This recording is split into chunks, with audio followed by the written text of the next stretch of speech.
نحمدہ ونصلی ونسلم علی رسولہ الکریم اما بعد۔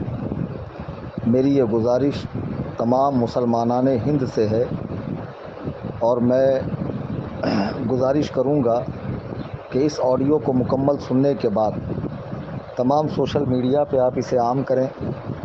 جتنے مسلم یوٹیوبرز ہیں اسے اپنے اپنے چینل پر میری اجازت ہے کہ اپلوڈ کریں اور اسے خاص طور سے ماؤں کو، بہنوں کو، بیٹیوں کو ضرور سنائیں۔ ہمارے وطن عزیز ہندوستان میں جو اس وقت حالات بنے ہوئے ہیں وہ بد سے بدتر ہیں اور شاید اس سے بھی بھیانک انجام ہمیں دیکھنا پڑے اگر ہم عزم مصمم نہ کریں کہ ہم اپنے دین پر سختی سے قائم رہیں گے، اسلام سے چمٹے رہیں گے اور حالات کیسے بھی برے ہوں اپنے دین کو ہاتھ سے جانے نہیں دیں گے۔ ایسے میں ہمیں چاہیے کہ انبیاء علیہم السلام کی قربانیوں کو، حضرات صحابہ کی تکالیف اور مصائب کو یاد کریں اور یہ سوچیں کہ ان کے مقابلے میں ہمارے ساتھ کچھ بھی برا نہیں ہو رہا ہے۔ وہ ایسے برے حالات میں بھی دین پر سختی سے قائم تھے، تو ان کی سنت پہ چلتے ہوئے ہمیں بھی سختی سے دین پر قائم رہنا ہے۔ آج جو میں بات کر رہا ہوں وہ یہ ہے کہ جب بھی آپ سوشل میڈیا پہ جائیں، انسٹاگرام، فیس بک، یوٹیوب وغیرہ، ٹویٹر وغیرہ پر، یا نیوز پیپر دیکھیں، پڑھیں یا کوئی چینل دیکھیں، تو آپ کو یہ بات بارہا سننے کو، دیکھنے کو ملیں گی کہ فلاں مسلم علاقے سے فلاں مسلم بچی نے کسی ہندو لڑکے کے ساتھ کورٹ میرج کر لی اور اسلام کو چھوڑ دیا، ترک کر دیا۔ پھر اس کے بعد اس کے بیان بھی سامنے آتا ہے کہ اسلام میں یہ سختیاں تھیں، یہ پابندیاں تھیں، اب میں اپنے آپ کو آزاد محسوس کر رہی ہوں، وغیرہ وغیرہ۔ آپ جانتے ہیں یہ کوئی اتفاقی حادثہ نہیں ہے، اگر ایک دو جگہ پیش آ جاتا تو شاید اس پہ بولنے کی ضرورت بھی پیش نہ آتی۔ یہ باقاعدہ ایک منظم سازش کے تحت ہو رہا ہے۔ اس میں کچھ پاکھنڈیوں کا ہاتھ ہے، کچھ نیتاؤں کا ہاتھ ہے، باقاعدہ ایک طاغوتی شیطانی طاقت ہے جو اس کام پر لگی ہوئی ہے اور حکومت وقت کا اس کو فل سپورٹ ہے۔ یقیناً ان کے مقابلے میں ہم بہت کمزور ہیں، لیکن ہم اتنا تو کر سکتے ہیں کہ اپنے اہل خانہ کی نگرانی کریں، اپنی بچیوں پہ نگاہ رکھیں۔ افسوس کی بات ہے کہ بچیاں جب بولنے کے لائق ہوتی ہے تو انہیں کلام الہی پڑھانے کے بجائے، انہیں دین کے بنیادی عقائد سکھانے کے بجائے سب سے اچھی انگلش اسکول کا انتخاب کر کے انہیں اسکول میں ڈالا جاتا ہے۔ پھر بچیاں کچھ پڑھ لکھ کے قابل بنتی ہیں تو انہیں مہنگے مہنگے سیل فون دلائے جاتے ہیں۔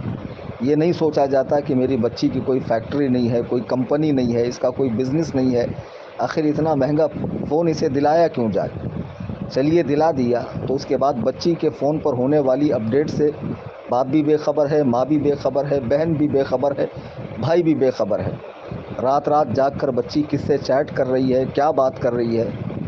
پھر دوسرے نمبر پہ بچیوں کو جہاں کو ایجوکیشن ہے، لڑکے اور لڑکیاں ساتھ پڑھتی ہیں، وہاں داخل کرایا جاتا ہے۔ پھر اس کی دوستی پر نگاہ نہیں رکھی جاتی ہے کہ بچی کا یارانہ دوستانہ کس کے ساتھ ہے۔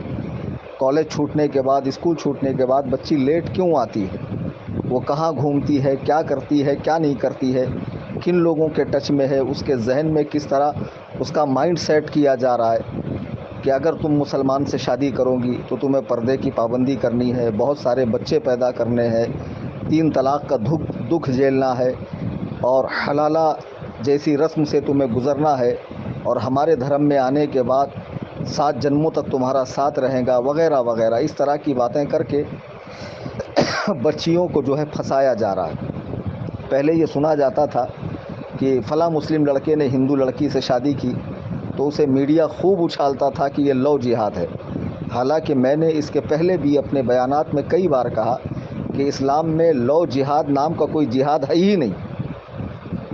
کسی بھی مسلمان لڑکی کی شادی کسی غیر مسلم سے ہو ہی نہیں سکتی، اور کوئی ایسا کرتا ہے تو اسے قانون کے تحت سخت سزا ملنی چاہیے۔ پھر کبھی مسلمانوں کو بدنام کرنے کے لیے عجیب عجیب ہتھ کنڈے اپنائے جاتے ہیں۔ اب یہ ہو رہا ہے کہ یہ سلسلہ تو تقریباً ختم ہو گیا، رک گیا، اور یہ ہونا بھی نہیں چاہیے تھا، ہم اس کی کبھی حمایت نہیں کرتے ہیں۔ لیکن اب باقاعدہ ہندو لڑکے مسلم لڑکیوں کو آپ روزانہ اس طرح کی ویڈیو دیکھیں گے، کہیں گارڈن میں لے کے بیٹھ رہے ہیں، کہیں ہوٹلز میں لے کے جا رہے ہیں، کہیں مندر میں آرتی پوجا کروائی جا رہی ہے، باقاعدہ ان سے شادی ہو رہی ہے، کورٹ میرج ہو رہی ہے، اس پر کوئی قانونی کارروائی ہوتی ہی نہیں ہے۔ میں اس کا سب سے بڑا ذمہ دار خود ان کے اہل خانہ کو سمجھتا ہوں۔ بزرگوں نے فرمایا کہ بروز قیامت اللہ کے سامنے ایک عورت 4 لوگوں کے جہنم میں جانے کا سبب بنے گی۔ اپنے باپ کے جہنم میں جانے کا سبب، بھائی کے، شوہر کے اور بیٹے کے۔ وہ اللہ سے عرض کریں گی مولا تعالیٰ یہ لوگ دینی محافل میں جاتے، علماء کے پاس بیٹھتے، بیانات میں شریک ہوتے، لیکن گھر میں آ کر دین نہیں سکھاتے تھے، اس لیے ہم دین سے غافل ہیں۔ تو اس کی اس گزارش پر، اس کے اس عرض پر اللہ تعالیٰ ان 4 لوگوں کا ٹھکانہ جہنم فرمائے گا۔ آپ نے اولاد کی تربیت کے لیے ہر طرح کی تکالیف برداشت کی، ان کے ناز نخرے پورے کرنے کے لیے، ان کی ہر وش، ہر خواہش کو پورا کرنے کے لیے آپ نے حرام و حلال کی تمیز کی ہے، بغیر روپیہ کمایا۔ لیکن آخر میں کیا ہوا؟ بچی بھاگ گئی۔ اب بھاگنے کے بعد جو اس کے ساتھ سلوک ہوگا، ہو سکتا ہے کہ اس کی عزت تو یقیناً لوٹنی ہے، کہیں اس کی فلم بن جائے، کہیں وہ عام ہو جائے، وہ مسلم معاشرے میں منہ دکھانے کے لائق نہ رہے۔ اے میری قوم کی بچیوں، ذرا سوچو کہ جب تم بھاگ کر جا رہی ہو، تمہارے اہل خانہ پر کیسا غم کا پہاڑ ٹوٹا ہوگا، اہل محلہ، اہل خاندان انہیں کیا کیا طانے مارتے ہوں گے۔ خدا نہ خواستہ تمہاری فلم بن گئی اور وہ عام ہو گئی، کیا تم کسی کو منہ دکھانے کے لائق رہو گی؟ ایک تو تمہاری عزت چلی گئی، دوسرا تمہارے ہاتھ سے ایمان چلا گیا، اور ہمیشہ ہمیشہ تمہارا ٹھکانہ جہنم ہو گیا۔ تمہیں کس نے کہا کہ اسلام میں عورتوں کا کوئی مقام نہیں ہے؟ اللہ کے نبی علیہ السلام فرماتے ہیں کہ جنت ماں کے قدموں کے نیچے ہے۔ اللہ کے حبیب فرماتے ہیں کہ بہن کے ساتھ حسن سلوک، اچھا برتاؤ، اس کے دوزخ میں جانے سے اسے روک دے گا۔ بیٹی کی اچھی پرورش جہنم سے آڑ بن جائے گی۔ ماں بھی تم ہی ہو، بیٹی بھی تم ہی ہو، بہن بھی تم ہی ہو۔ اور بیوی کے ساتھ حسن اخلاق سے پیش آنے کے تعلق سے اللہ کے نبی علیہ السلام فرماتے ہیں عورتوں کے چہروں پر نہ مارا جائے، چونکہ اللہ نے اسے خوبصورت بنایا ہے۔ اور آپ نے اپنی بیویوں سے محبت کرنے والوں کے تعلق سے کہ جب دونوں ایک برتن میں کھانا کھاتے ہیں تو ملائکہ ان پر رشک کرتے ہیں۔ بے شمار فضیلتیں آئی ہے۔ یہ ساری چیزیں آپ کی نگاہ کے سامنے نہیں ہے۔ آپ کو پردہ بیکار سا معلوم ہوتا ہے، آپ آزادی چاہتی ہیں، حالانکہ اللہ تعالیٰ نے یہ پردہ نبی علیہ السلام کی بیویوں تک کے لیے رکھا ہے۔ چنانچہ آپ سورہ احزاب کی آیت نمبر 59 دیکھیں گی تو قرآن میں اللہ فرماتا ہے یا ایھا النبی قل لازواجک وبناتک ونساء المؤمنین یدنین علیہن من جلابیبہن ذالک ادنی ان یعرفن فلا یؤذین وکان اللہ غفورا رحیما۔ اے نبی اپنی بیٹیوں، اپنی صاحبزادیوں اور مسلمانوں کی عورتوں سے فرما دیجئے کہ اپنی چادر کا ایک حصہ اپنے منہ پر ڈالے رہیں، یہ اس سے بہتر ہے کہ ان کی پہچان ہو اور وہ ستائی نہ جائیں، اور اللہ بخشنے والا مہربان ہے۔ یعنی پردہ اس لیے ہے کہ تمہیں ستایا نہ جائے، تمہارا مذاق نہ اڑایا جائے۔ اور آج یہی ہو رہا ہے کہ جب تم نے پردے کو ترک کر دیا تو تمہارا مذاق بھی بنا، تم ستائی بھی گئی، تمہارے ہاتھ سے دین و ایمان بھی نکل گیا۔ میں گزارش کروں گا مسلمانوں سے، للہ دھیان دیجیے اپنی بچیوں کے اوپر۔ انہیں دنیا کی تعلیم بہت زیادہ پڑھانا یہ ضروری نہیں ہے۔ آپ کی بچی دیندار ہو، با اخلاق ہو، صوم و صلات کی پابند ہو، امور خانہ میں ماہر ہو، یہ کافی ہے۔ اور دنیا کی تعلیم اتنی سیکھ لے کہ جس سے اس کی ضرورتیں پوری ہو جائے، اتنا کافی ہے۔ اور وہ سکھاتے وقت بھی آپ اس کی پوری نگرانی کریں۔ یہ بہت پرفتن دور ہے اور اس میں ایسے سبز باغ دکھا کر بچیوں کو اپنے جال میں پھانسا جا رہا ہے، اور یہ نادان بچیاں سمجھ رہی ہے کہ میں تو آزادی پا رہی ہوں۔ جس آزادی کے چکر میں تو اسلام جیسے سچے مذہب کو چھوڑ رہی ہے اور جس کے ساتھ بھاگ رہی ہے، اس کی جوانی بھی فانی ہے، اس کا حسن بھی ختم ہونے والا ہے، اس کا مال و دولت بھی مٹنے والا ہے، اور پھر بعد میں ذلت و رسوائی کے سوا تمہارے ہاتھ کچھ نہیں آنے والا ہے۔